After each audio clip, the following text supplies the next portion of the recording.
Okay, so get this. We're diving into Cedar Ridge. Ooh, Cedar Ridge. Yeah, small town, but they find themselves up against, well, a Oh, creature like straight out of nightmares. I mean, we're talking menacing, glowing eyes. glowing eyes. Oh, this is good. It moves in ways that just feel wrong. And the Mm, worst part, it's attracted to human fear.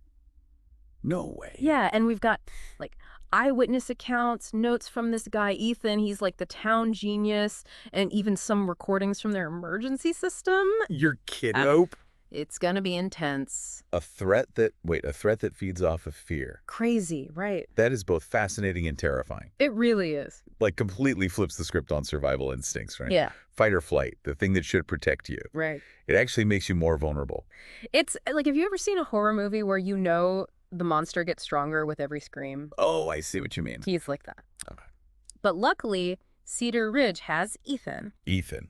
Yeah, he figures out the creature's weakness and actually comes up with a way to fight back. So this is like, wow. This is about how people and communities Yeah, respond to these huge threats. right. Do they panic? Hmm.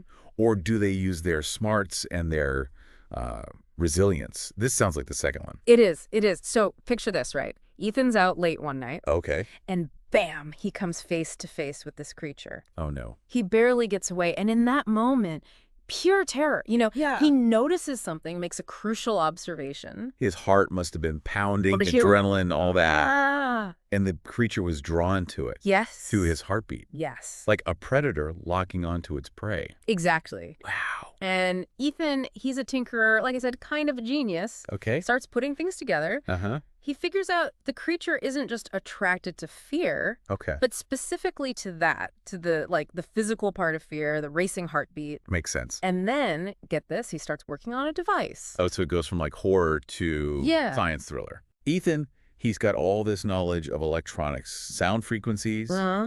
He's creating a countermeasure. It reminds me of those studies, about Yeah. sound in the brain. Right. Certain frequencies can calm you down or make you anxious. You think he was tapping into that? Maybe. That's a good point. Right. Of course, his first try doesn't work perfectly. Right. Lots of trial and error, late nights, Oh, yeah. probably some close calls. I bet. But that's how it goes with inventions, right? Totally. It's messy. You got to keep trying. You fail, you learn, Mm-hmm. and you refine it. It shows how resourceful he is and Yeah. determined. Imagine the pressure he must have felt. Oh, I know. Each failure could mean, well, really bad things for him and everyone in town. Totally. And while he's working on all this, the whole town's living in fear. Yeah, I bet. So Ethan, he calls a town meeting. Okay. Can you picture it? A whole bunch of terrified people Oh, yeah. in some, dimly lit hall, listening to Ethan explain this whole thing about a fear-eating monster and his homemade device. What did they think? Like, were they... Well, there had to be some skepticism, right? Right, of course. And fear, maybe anger, but also, Hope. yeah, like a glimmer of it. That's human nature, right? Yeah, they were desperate. They needed something to hold on to. We cling to hope, even when we're scared? Absolutely, and that's what they do. They decide to trust Ethan Wow. to believe in this crazy invention and in themselves. That's amazing. It reminds me of, like, when communities come together during a crisis. Yeah. That's what makes the difference. That will to survive, to protect each other. It's a powerful thing, community. It really is. So they're going to fight back, but it's not just about the device. Ethan knows that they Nah. have to deal with the root of the problem, Which is, the fear. They have to control it to survive. I see.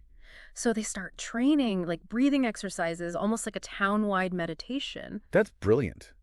He's not just dealing with the monster, he's dealing with their minds. Exactly. A two-pronged approach. Neutralize the creature and strengthen their own, mental and emotional state. Like training for a marathon. Exactly. Prepare your body and mind. This terrifying thing basically turns the town into a giant research lab. Wow. Right. They're experimenting with ways to beat this thing, but they can't just stay on defense forever, right? No, they need a plan. They need to trap it. Okay, so where do they... They pick this abandoned factory on the edge of town. Why there? Well, think about it. Creepy, isolated, Okay, yeah. perfect for containing sound. Ethan rigs the whole place with his devices, For the calming frequencies, Oh, yeah. turns the whole factory into a giant fear-dampening zone. Clever. Right. Using the environment and technology to their See advantage. it, Zach? They're using their fear against the creature. They're not just reacting, they're being strategic. Okay, picture this now. Night falls, volunteers are in position, hearts pounding, even with all the training. I can only imagine. Ethan's in the middle of the factory with his, upgraded device. You can feel the anticipation, the dread, but also their determination. It's all come down to this. And then the creature arrives. This is the moment of truth. It is all their prep, their training. Yeah. It all leads to this. And the creature, it's even more terrifying than they imagined. Really? How so? He said it moved, like fluidly, unnaturally, Wow.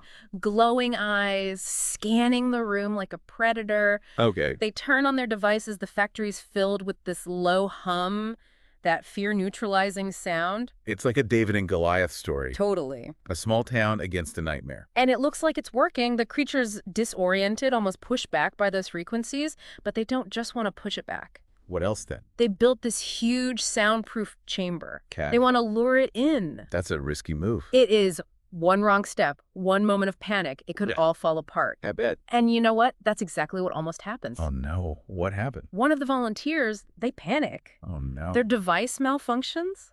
The creature senses that burst of fear and lunges right at them. You're kidding? Nope. Total chaos. Mhm. Everyone's trying to protect their teammate. The creature's almost breaking through, claws just inches from their faces. Oh my Their God. plan's falling apart. Fear. You can't predict it. No, you can't.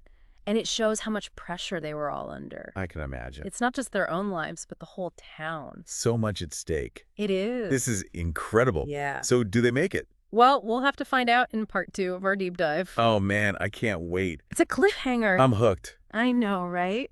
Back to Cedar Ridge. That moment, the creature almost breaking through, it really shows you how powerful fear is. Yeah, you think they've got it all under control, all their planning, all their bravery. And then one little slip up, It could all be undone. just like that. Yeah. But remember Ethan? Ah. He's the key to all this, right? He's the one who has to keep it together. But he's human too, right? He must be terrified. Oh, absolutely. He's not some kind of superhero, just a guy who stepped up. But somehow he does it. He does. He yells to everyone, stay calm, stick to the plan. Courage isn't about not being scared. It's about acting anyway, right?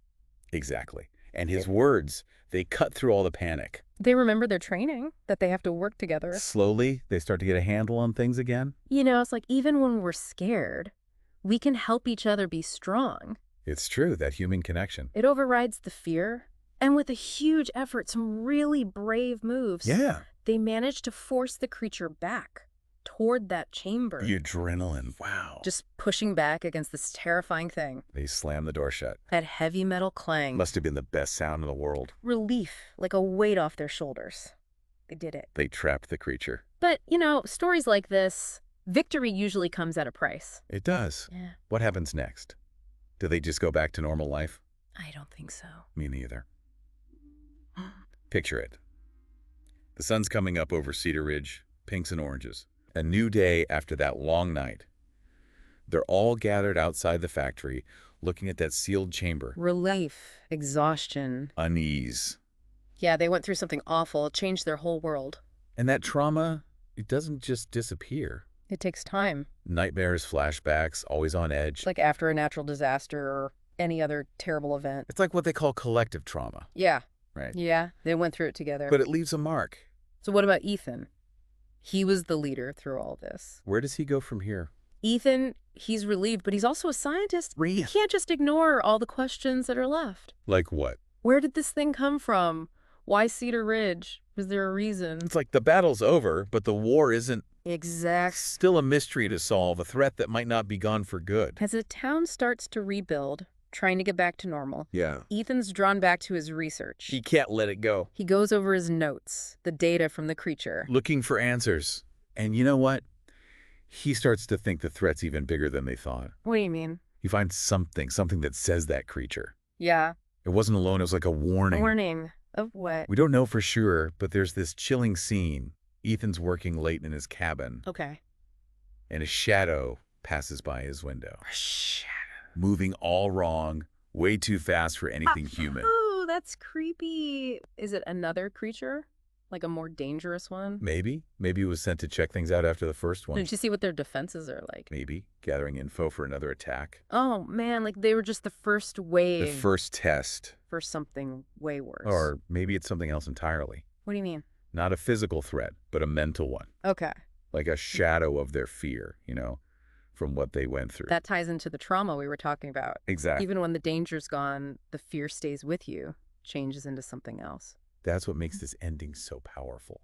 It makes you think, what if the real threat is something we don't even understand? Something beyond our world. Sometimes the scariest monsters are the ones we make ourselves. The ones that feed on our fear. Exactly. That shadow, man, it's been bugging me. It's creepy, right? Like, Yeah. even though they caught the creature, Yeah. something else is out there. So what do you think it is? Another creature? Like even worse than the first one? It could be maybe connected to the first one somehow. Or maybe it's totally different. The sources don't really say. It's like they want us to use our imagination. I kind of hate that, Like, No. give us an ending. I get it. But it's also kind of cool, right? Makes you think. I guess. So what could it be? Well, it could be another creature, a more advanced one, Okay. Sent to see what happened. Check out the town's defenses. Like a scout. Yeah, getting ready for a bigger attack. So they were just the first wave. Exactly. Oh, man, that's scary. Or maybe it's not physical at all. What do you mean? Like a psychological thing. A ghost of their fear, from everything that happened. Like the trauma we were talking about. Yeah, even when the danger's gone, the fear can change into something else. That's what makes this ending so creepy. Makes you wonder, what if the real threat is something we can't even understand? Something beyond our world. Sometimes the worst monsters are the ones inside our heads. The ones that feed off our fear. Exactly. But this story isn't just about fear, right? No, it's about how people survive, how they fight back. Ethan, he wasn't a superhero, just a regular guy. Yeah. He used what he knew to protect everyone. And the town, they chose to fight. They believed in him, in each other. They turned their fear into action, into invention. It's inspiring, It is. They became a team, figured out how to beat this thing. So it's not just a horror story. It's a story about people being brave, being smart, being hopeful. Exactly. It makes you think, if something like this happened, what would you do? What would we do? That's a tough one. It is. It makes you think about being prepared, about being strong on your own and as a community. We can learn from Cedar Ridge. Knowledge is power. Understanding fear, how it works, that's important. But it's also about courage, about creativity, about helping each other. Working together, facing our fears. That's how we survive. Well said. So it's not just about technology, it's about being human. Empathy, teamwork, hope, those are the real weapons. That's a good takeaway. Thanks for joining us for this deep dive, everyone. Stay curious, stay safe. And we'll see you next time.